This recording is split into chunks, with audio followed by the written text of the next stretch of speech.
Intro. Une Bible ancienne, préservée pendant des siècles dans des monastères éthiopiens, contient des chapitres qui ont été effacés de l'histoire. Ce ne sont pas de simples ajouts mineurs, ce sont les enseignements complets et détaillés que Jésus a donnés après avoir quitté le tombeau. Il n'a pas averti ses disciples que son message serait déformé par des hommes en robe. Il a parlé de rouleaux célestes et d'une bataille spirituelle pour chaque âme humaine. Il a même décrit un bâtisseur qui a créé notre monde physique comme un piège. Ces révélations étaient si explosives que l'ancienne Église romaine les a déclarées interdites. Et maintenant, nous découvrons ce qu'ils ont essayé de cacher. L'Évangile caché d'Éthiopie. L'Église orthodoxe éthiopienne Tewahedo possède l'une des Bibles les plus anciennes et les plus grandes de la planète. Et écoutez ça, elle contient 88 livres, pas les 66 habituels. Pendant des siècles, le monde occidental l'a essentiellement ignoré. Mais maintenant, les gens creusent dans ce que ces livres supplémentaires disent. Et cela fait exploser tout. Ce que la plupart des gens ne réalisent pas, c'est que ces écrits sont obsédés par ce que Jésus a enseigné après sa résurrection. Les évangiles standards sont presque silencieux à ce sujet. Ils disent qu'il est apparu, qu'il a mangé, qu'il leur a dit de répandre la parole, et puis il est parti. Mais les textes éthiopiens disent « Ouais, à ce sujet, ce n'est pas si simple. » Ces écrits anciens ont été gardés en sécurité pendant des siècles, méticuleusement copiés à la main par des moines éthiopiens qui croyaient que ces mots étaient un dépôt sacré qui ne devait jamais être perdu. Dans ces livres, Jésus n'a pas simplement arrêté d'enseigner. Pendant les 40 jours après son retour, il a partagé des vérités cachées, donné des avertissements sévères et préparé ses disciples pour ce qui allait venir. L'un des plus importants de ces textes s'appelle « Le livre de l'Alliance ». Il prétend enregistrer les choses exactes que Jésus a dites à ses disciples pendant ces jours critiques. Alors, voici l'affaire. Dans ce livre, Jésus parle non seulement comme un enseignant, mais comme le roi du ciel. Il dit à ses disciples de construire le royaume de Dieu, mais pas par la force ou les armes. Au lieu de cela, il dit que le Saint-Esprit sera leur pouvoir. Il enseigne que ce qui se passe à l'intérieur du cœur d'une personne est bien plus important que ce qui se passe dans les temples ou les rituels. Mais c'est là que ça devient glaçant. Il avertit aussi qu'avec le temps, les gens déformeront ses paroles. Ils utiliseront son nom pour leur propre profit.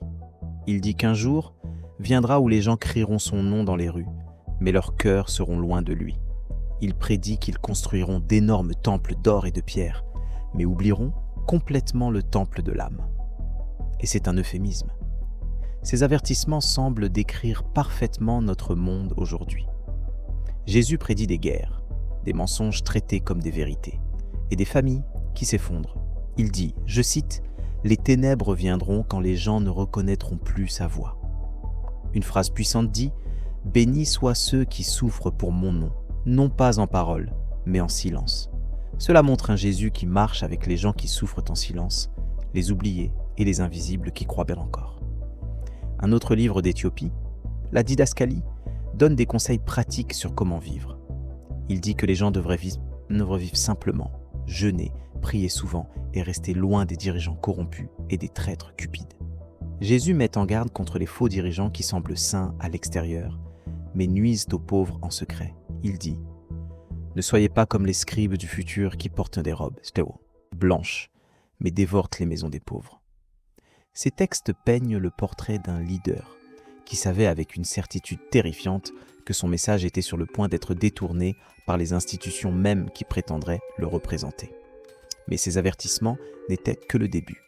Les textes suivants décrivent le tissu même de la réalité, le secret terrifiant de l'âme. Les mêmes textes qui enregistrent les avertissements de Jésus incluent aussi une prophétie sur l'avenir de la foi. Jésus dit que dans les derniers jours, sa voix s'élèvera à nouveau d'endroits inattendus, des déserts, des montagnes et même des enfants des opprimés. Il dit que son esprit parlera à travers ceux qui sont ignorés par les puissants. Cette idée renverse complètement l'image normale de l'Église. Cela signifie que la vérité peut venir non pas de ceux qui sont aux commandes, mais des humbles et des oubliés. La longue histoire chrétienne de l'Éthiopie aide à expliquer pourquoi ces textes ont survécu. Le pays est chrétien depuis le IVe siècle, mais a été coupé de Rome pendant des centaines d'années. À cause de cela, il a gardé une foi plus spirituelle et mystique. Dans ses écrits éthiopiens, Jésus parle d'anges, de forces obscures et du design de l'âme. Il dit aux gens de prier avec tout leur être, pas seulement avec des mots. Que votre corps devienne une prière vivante, dit-il. Que votre silence parle plus fort que les sermons. Mais ce que personne ne vous dit, c'est pourquoi l'Église occidentale a rejeté ces écrits. La première raison est le contrôle politique. Quand l'empereur Constantin a tenu le concile de Nicée en 325 après J.C., il voulait une religion unifiée pour tenir son empire ensemble. Il avait besoin d'une Bible claire et simple qui pouvait être facilement gérée. La deuxième raison est le mysticisme. Les livres éthiopiens sont remplis de visions, d'anges et de batailles spirituelles. Les dirigeants occidentaux trouvaient cela trop étrange et franchement trop difficile à contrôler. Ils craignaient que si les gens entendaient ces enseignements, ils suivraient Dieu directement au lieu de compter sur l'Église pour les guider. Si vous pouvez avoir une ligne directe avec le monde spirituel, vous n'avez pas besoin d'intermédiaire. Certains des textes éthiopiens disent aussi que Jésus est resté sur terre pendant 40 jours complets après être ressuscité de son épreuve. Pendant ce temps, il a révélé ce qu'ils appellent les rouleaux célestes. Il a enseigné que des anges marchent aux côtés de chaque personne et que des entités sombres murmurent aux esprits des gens. Il a expliqué que chaque pensée construite soit une échelle vers le ciel, soit un chemin vers les ténèbres. C'est une idée terrifiante que nous sommes dans une bataille spirituelle constante et invisible chaque seconde de la journée. Il a averti que ses paroles seraient changées, son image repeinte et son nom vendu. Quand on regarde combien de fois le nom de Jésus est utilisé aujourd'hui pour l'argent ou le pouvoir, ces paroles semblent particulièrement vraies. Cette guerre invisible est terrifiante, mais elle se déroule dans un monde qui lui-même pourrait être un mensonge. Se réveiller du faux monde. La vieille Bible éthiopienne contient des enseignements qui vont bien au-delà de simples avertissements. Elle raconte une histoire plus profonde et plus étrange sur la vie, la mort, la création et ce que signifie vraiment éveiller l'esprit.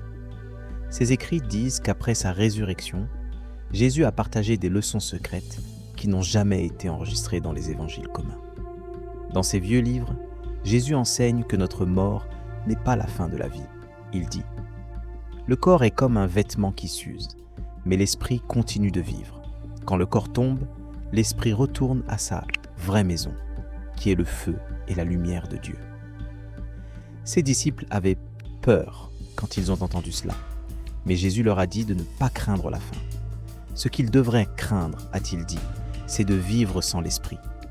Il a appelé cela la mort qui marche pendant que le cœur bat encore. C'est un concept vraiment terrifiant. Cela signifie qu'une personne pourrait être vivante à l'extérieur, marchant et parlant, mais être complètement vide à l'intérieur. Beaucoup de gens, a-t-il dit, perdent leur connexion à la lumière en eux et remplissent le vide avec du bruit, de l'argent et de l'orgueil. Ils oublient que la présence de Dieu vit à l'intérieur de leur propre cœur. Mais la révélation la plus choquante concerne notre monde lui-même. Une autre partie de la Bible éthiopienne parle de 2 créateurs et d'un faux monde. C'est un facteur waouh qui change tout. Elle dit que tout n'a pas été fait par la même vraie source.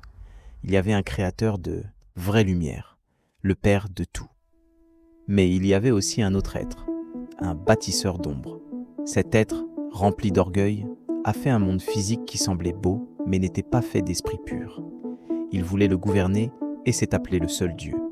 Mais il était aveugle à la plus grande lumière au-dessus de lui. À cause de cet orgueil, le monde est devenu mélangé de beauté et de douleur, de vérité et de mensonge. Jésus dit qu'il est venu dans ce faux monde, non seulement pour sauver les âmes du péché, mais pour les aider à se réveiller de ce faux rêve. Il a dit à ses disciples que la vraie lumière de Dieu vit encore à l'intérieur de toute chose, même dans les ténèbres. La mission de chaque âme est de trouver cette étincelle cachée et de la ramener à la lumière éternelle. Avant que Jésus ne monte au ciel, il a donné sa prophétie finale. Il a dit qu'un temps viendrait où l'amour s'en irait et la foi ne deviendrait qu'un acte. Mais en même temps, il a promis que son esprit s'élèverait à nouveau. Non pas dans de grands temples, mais à l'intérieur des calmes et des brisés. Mon esprit, a-t-il dit, se déplacera là où la religion ne peut pas l'atteindre. Les orgueilleux ne le verront pas, mais les brisés le verront. Un faux monde est une chose, mais et si l'histoire de sa propre épreuve finale faisait partie du mensonge? Le Jésus qui s'en est allé. Selon les chrétiens du monde entier, Jésus a été trahi, a traversé une grande épreuve et a été placé sur une croix romaine afin de sauver le monde. Cette histoire a été transmise de génération en génération. Cependant, un autre récit qui peint une image complètement différente de ce qui s'est passé a été préservé loin en Éthiopie.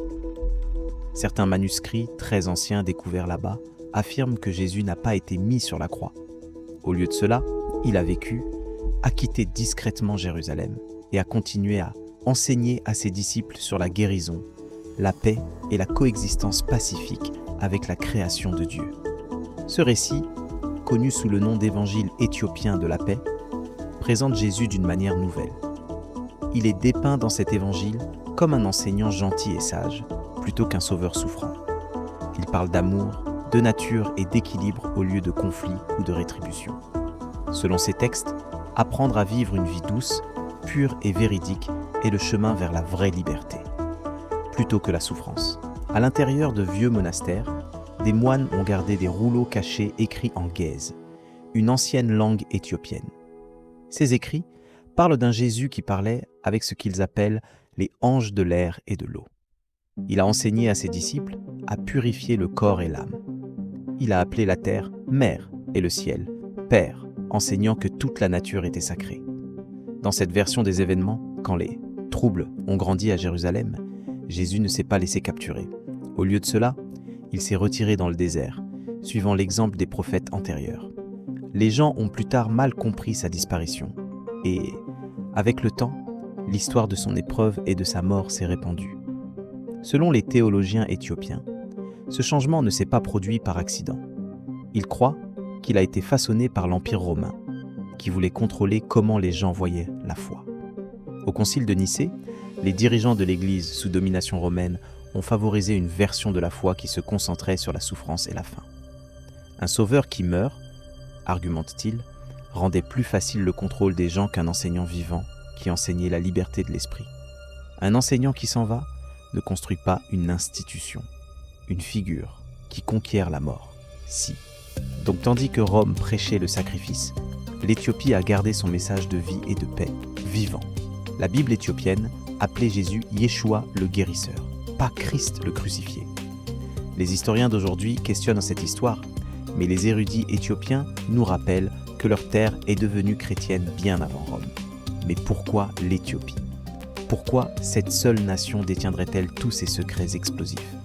Pourquoi l'Éthiopie? Alors pourquoi l'Éthiopie? Qu'est-ce qui rend ce pays ancien si spécial? Le fait est que l'Éthiopie est l'un des pays les plus anciens et les plus uniques du monde. Elle a une longue histoire remplie de mystères, de foi et de force. Contrairement à presque toutes les autres nations africaines, l'Éthiopie n'a jamais été colonisée. Cela signifie que sa culture, ses traditions et surtout ses textes sacrés ont été protégés des éditeurs extérieurs. Beaucoup d'Éthiopiens croient qu'ils peuvent retracer leur lignée familiale jusqu'au roi Salomon et à la reine de Saba. Ce n'est pas juste une histoire, c'est central à leur identité. Et c'est pourquoi ils prétendent être les gardiens de l'artefact le plus recherché de l'histoire, l'Arche d'Alliance. Ils croient que la vraie arche repose aujourd'hui dans une petite chapelle à Aksum. Cette histoire montre que l'Éthiopie était déjà une terre de secrets anciens profonds, bien avant l'arrivée du christianisme. C'était l'une des premières nations chrétiennes, des siècles avant que Rome n'adopte la foi. C'est précisément pourquoi la Bible éthiopienne est l'un des textes les plus mystérieux sur Terre. Elle n'est pas juste légèrement différente, c'est un canon complètement différent. Ces livres supplémentaires incluent des écrits anciens comme le livre des Jubilés et, plus important encore, le livre d'Enoch. Et le contenu caché dans leurs pages est terrifiant. Ce ne sont pas juste des paraboles, ils sont apocalyptiques, mystiques et décrivent des événements qui ressemblent plus à de l'horreur, fantastique, qu'à des écritures anciennes. Prenez le livre d'Enoch. C'est un texte qui est directement cité dans le Nouveau Testament standard par Jude. Pourtant, le livre complet a été laissé de côté. Il décrit une guerre sanglante à grande échelle au ciel, mais ça empire. Il détaille un groupe rebelle d'anges déchus, les veilleurs, qui sont descendus sur terre. Ils ont désiré les femmes humaines et ont enseigné à l'humanité des connaissances interdites, les armes, la sorcellerie et les cosmétiques.